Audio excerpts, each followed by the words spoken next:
Hey YouTube, today I've got a review for you of this MeshForce whole home Wi-Fi system. Full disclosure, they did send this to me, but I'm gonna make sure that I give this an honest review.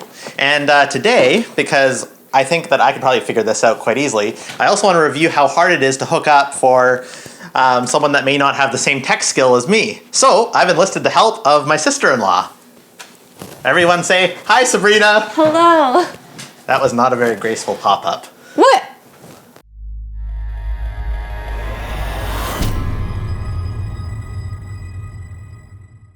All right, so we'll start with a unboxing. Do you want to do the honors? Sure.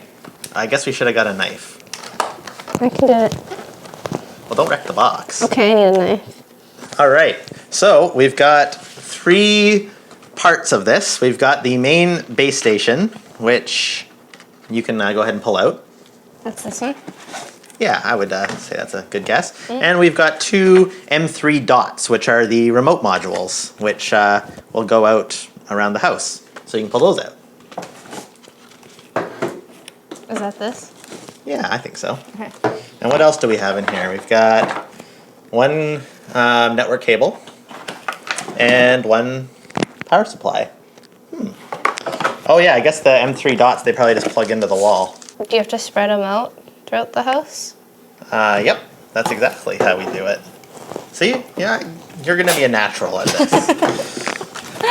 Oh, there's a video guide. Should we watch the video guide or should we just try to use the manual? Do you want to show the video on the screen? No, I won't show them the video. They can watch that themselves. Okay. But what we could do is watch it, because that's probably what your average person who buys this is going to do. Yeah, And then you'll have better knowledge. That's probably a good idea. Installation guide inside. All right, we watched the video. Yes. Does it make sense to you? Yes, for the most part, I think so. Okay. So let's just finish opening this up, and then we're going to hook it up. It's got power in, LAN, and a LAN port basically, and that's about it. So we're going to plug this into the modem now and figure out how well it works, and if Sabrina can figure out how to configure it. All right, let's start. Okay. You make sure that's in the right plug, in the right port? Yeah. Okay. So then we would plug this in, and then we plug this one in.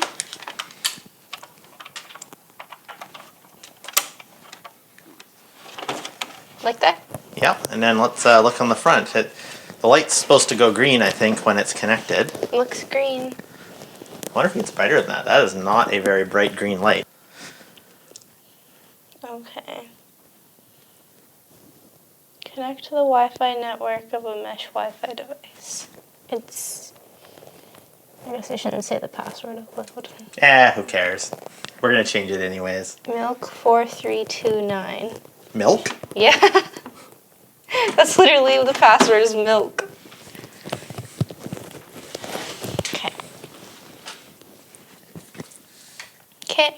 It's connected. Set up.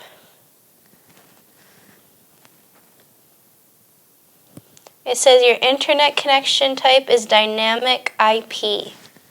That's fine. Okay. Change your Wi-Fi name and password. So that's what it's, the name is what you're usually connect to, and the password would be what you use as a password. So just choose whatever you want. Yep. It doesn't really matter, because it's just a test. Okay. Just make it like password or something. That's even worse. Well, no, that's okay, because again, no one's going to be, it's just a test. Okay, it's password with a capital P. Okay, well, gotta add that capital. Yeah. Make it nice and secure. Secure. Okay, now we just have to wait. And we put these. And then we gotta add the dots. Are we just keeping them down here, or are we going upstairs? Oh no, we're gonna put them all over the house so that there's only 2. Well, I know, but that's more than enough for this house. In reality, I think 1 would be fine. But we're gonna put those up, and we're gonna put our test laptops in all the rooms, and get some streaming, downloading. Nice. See if the Wi-Fi stays nice and reliable. Okay. I'm connecting to the Wi-Fi now. Okay, we're connected. How to add other mesh points in the kit. For good connection quality, place the mesh point in an open area and keep it within 2 rooms, in brackets 10 meters away from another. And after finding the proper location, place the node and power it on. Wait until its LED blinks. All right, well, shall we go upstairs and do that? Okay. Let's roll.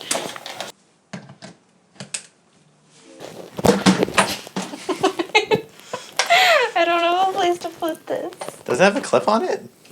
Oh yeah, I didn't even notice that. Okay, there we go. I sound so stupid in this. Okay. Guess I'll unplug the treadmill. There we go. All right, let's go back down and finish configuring. Okay. They're saying online when I press them. There we go. Now they're both connected. Beautiful. But it still only says, oh, that just meant my phone. Okay. Okay, so we've got the whole mesh set up. I mean, on a scale of 1 to 10, how hard was that? It wasn't hard at all. Like 10 being hard. Yeah. I would give it a 2. Well, that's pretty good. Yeah. I mean, it does look pretty easy, and the app looks pretty intuitive. All right, as you can see here, we're getting all of our test computers ready to go. Courtesy of Valley Tech for lending these all to us for this test. So anyways, we're gonna have 4 of these ThinkPads streaming video around the house, and same with this MacBook Air, this iPad, and we're gonna have a couple Apple TVs going as well. And we're gonna see how much 4K and 1080p streams we can play at the same time, because I feel like that's probably a pretty reasonable test. So out of those 8 devices streaming, most of them are 1080p, but we got one streaming at 4K. We had a little bit of an issue trying to push them all to 4K, but overall, it's really not that bad for the cost of this system, and all those streams that are running really reliably. So let's go around and take a look. There's number 1, 1080p. All right, here's number 2 running a 4K YouTube video. And here we've got IPTV streaming, 1080p. Upstairs in the back bedroom, we've got Christmas with the Cranks streaming on Netflix. All right, upstairs in the front bedroom, we've got an iPad, 1080p, Netflix, or YouTube actually. We've got an Apple TV, 1080p, YouTube. And we've got a MacBook Air, 1080p, YouTube. And in the garage, Netflix playing at 1080p. And now we're just gonna go ahead and go do a speedtest.net here. And while the other 8 devices are streaming, we're gonna see what kind of results we can get on a speed test. So the connection is 150 megabit. And you can see right there, I mean, it's not great, but it's still not terrible considering that there's a whole bunch of devices streaming video at the same time. Okay, so this was probably a really terrible test of a mesh system because there wasn't really any Wi-Fi problems here to begin with. To expand on this video, I'm going to find another location that is much larger and a better suited test area for this system.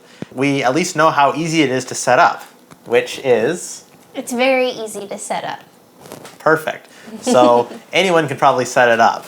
So we're going to find a place that has bad or spotty areas of Wi-Fi and try the system again and see if we can get better results. So I've got my parents' house behind me, and then I've got their trailer there. Currently, there's no Wi-Fi in the trailer.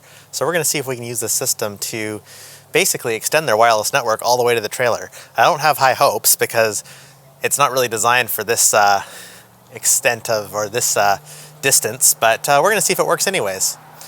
First, we're going to look at their network setup in the basement and a few of the options, and then we're going to put it to the test.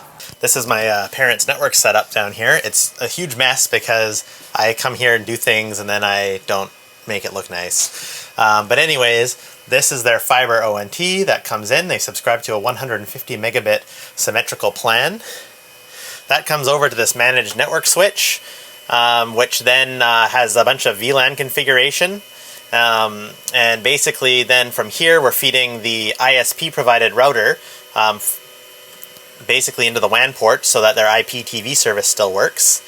And then we're also feeding this router, which is actually an old Acer NetTop, and it's running pfSense. And we're using some VLAN magic to allow us to use one port for the LAN and WAN. And then that hits up their main network switch. Over here we've got their Unraid server, which is basically used for backups mainly, and it also syncs to the Unraid server at my house as a secondary location for backup. That's about it down here. Let's go check out upstairs. Alright, so we've got the MeshForce access point set up here. We've got it plugged into the little globe, the WAN/LAN port, and I've got that plugged into one of the wall ports. So we're going to put this in bridge mode, which is really easy to do in the web interface. And what that's going to do is turn this into just an access point rather than a router. Just because we basically want to treat this as if we're going to continue using our existing router, which is, like I said, pfSense, so it is far superior than what this will do. But as you saw earlier, this works perfectly fine as a router as well. One thing I'll mention while we're here is the build quality, like I said earlier, is fine, but this unit is actually pretty light. And like if I go like this, well, just watch. So if you have cables hanging off the edge, it might pull the whole unit onto the floor. They should add rubber feet or, something to make this heavier so it stays put. Anyways, let's go see how this works. Alright, we're going to do a speed test in the living room. We do have one of the dots plugged in here, and you'll see that we have reasonably good speed in here. The upload's a little bit weak, but it's definitely usable. I've decided to do all the speed testing on mobile devices as they are the most commonly used, but I'll use the laptop outside in the trailer too, since there's a good chance if you're staying in a trailer, you probably have a laptop with you. Alright, speed test number 2. This is in my parents' office. This is also where the MeshForce main base station is set up. As you can see, we're getting the maximum results. It definitely performs when you're right next to the base station. Alright, so we're in the trailer. I'll show you the dot. It's over here. I could not get it to work unless it was near a window, which makes sense because it is surrounded by metal. You can see the house in the background there. I'll bring up on the screen here, you'll see that both dots actually have excellent signal strength, which I actually am a little bit impressed that this works. Mind you, the base station is basically, I'm sorry it's through a screen, but there's a window right there on the house, and the base station is basically right inside there. So, it's almost line of sight. You'll see that the speed test is actually not bad. I've noticed that in both circumstances where I've been connected to the dot rather than the base station, the upload is very weak. So I don't know if that's a limitation of the system or if that's just something with my setup. So let's take a look at a speed test on the laptop now, just so that you can actually see that I'm not fooling you and doing a speed test close to the router and saying that those are the results in the trailer. So this is also obviously in the trailer connected to the dot. And I gotta say, that's more than usable speeds right there. That's pretty good actually. Same thing with the upload though, very curious. Again, the only place where I've gotten full upload speed is when I'm connected directly to the base station rather to one of the nodes. Alright, let's watch some YouTube 4K here. Let's go 4K demo. See if we can find something nice here to watch. There we go. And make sure the settings are up all the way at 2160p. Perfect. I'm just going to mute that in case it triggers some sort of copyright protection. And just to confirm, We are in 4K. That's pretty good.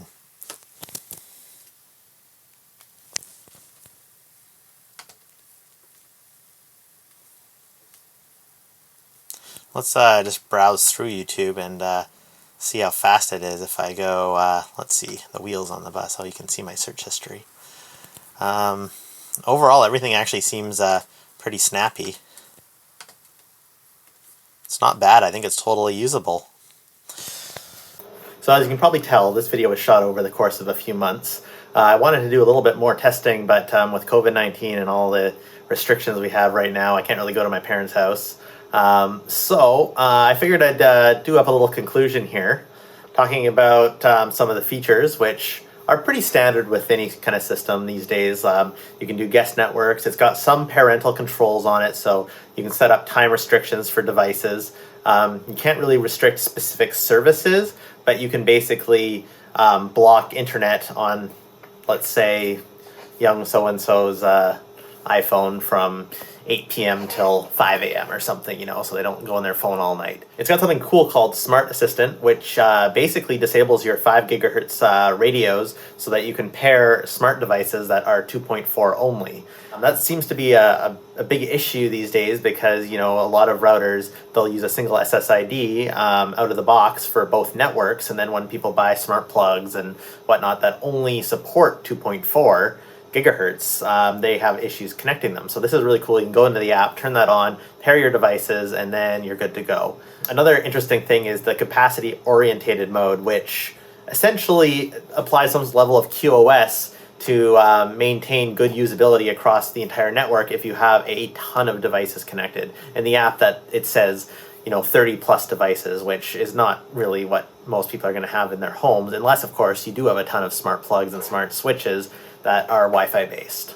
It does support fast roaming as expected with a mesh network, which helps to get devices to connect between nodes if you're wandering around your house. I did test that to an extent and it seemed to work all right. One of the things that stood out the most to me is the fact that you do not need to make an account to manage the device. I've seen it way too many times where manufacturers release products, and even if you don't need any remote access features, they force you to create an account to use the app. When you download the MeshForce app, you have the ability to create an account if you want to manage your device remotely. But like I said, you don't have to. So you can just breeze right by that and just use the app locally when you're connected. Also, talking about the app, I will say that it is probably one of the easiest apps to use and manage the network. I've seen that MeshForce has obviously spent a lot of time creating a product that really anyone can use. And I think that will also follow into like who this is for. I wouldn't say this is designed for power users, gamers, anything like that, just because the Wi-Fi speeds are good enough for most average uses, but they're not going to be as good as, you know, a $500-600 mesh system or even like a gaming router per se. But for someone that doesn't have a lot of knowledge, just knows that when they walk into the far corner of their house, their device disconnects, or they're trying to use a laptop to, you know, check their email in a far room, this system is definitely for you because it's very affordable compared to other mesh systems. And like I said, the setup is just so easy. You take it out of the box, the dots are already paired, so it's just a matter of plugging it all in, opening up the app, and connecting to the Wi-Fi network listed on the bottom, and then it just guides you through the setup as you saw earlier in the video. Let's talk about the things I don't like about it. I find that the base station is lighter than I would like. I feel like it could easily fall off a table if you had a bunch of cables drooped down, as you saw earlier. Not the biggest deal in the world. The upload speed does not seem to correspond with the download speed. So a lot of people don't have symmetrical speeds, but luckily where I live, pretty much everyone has access to fiber and it's cheap. So even the slowest plans, which you can get, is like 25 megabit. You still get 25 megabit upload. So in the case of my parents and my in-laws, they both have, the in-laws, as you saw, I was wrong. It's actually, they have 75 megabit, but you should also be able to get 75 megabit upload. And my parents subscribed to the 150 megabit. Same thing, we weren't seeing the full upload speed when connected to the dots. I think it's just the nature of the system.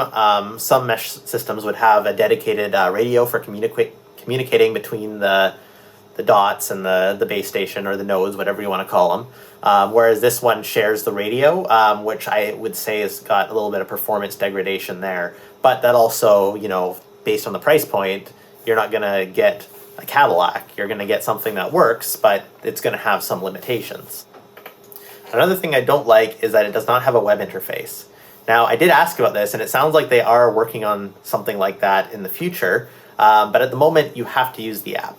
Again, for the average person, doesn't really matter. I think that most people would be more comfortable using the app, but for power users such as myself, I always like to have a web interface where I don't have to have my phone to manage the device.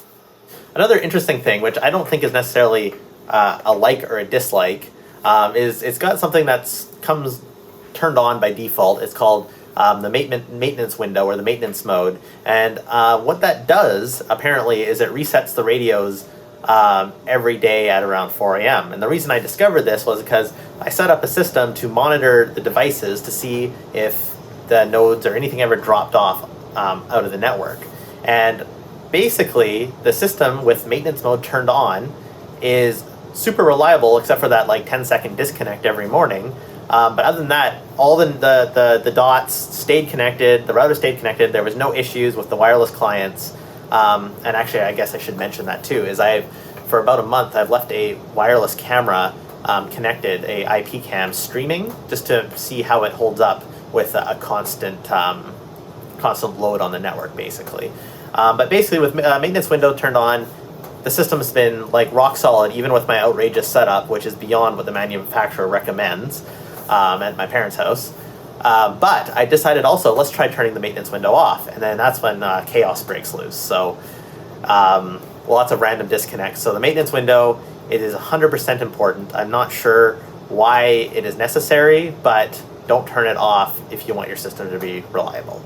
So bottom line is, it is a very cost-effective solution. I mean, if you have like a medium-sized house or even a small house, and you just need a little bit better coverage, you can buy the system with just the base station and one dot, and that's like about $170 Canadian, and so even cheaper in US dollars. And I mean, it's pretty bottom of the barrel pricing. And I got to emphasize the fact is, like I said, this is one of the easiest to set up systems I've ever done. So again, full disclosure, they did send this to me, but I try to make the reviews as honest as possible, so I'm not going to just sing all praises and not talk about things I don't like. They did, MeshForce did send a coupon code, so if you want to use that, I put it in the video description. If you did like this review and want to see more, I maybe will try to do some more. Like I said, this is the first formal review I've ever done on this channel. And yeah, if you like what you see, please like and subscribe, and hope to see you soon.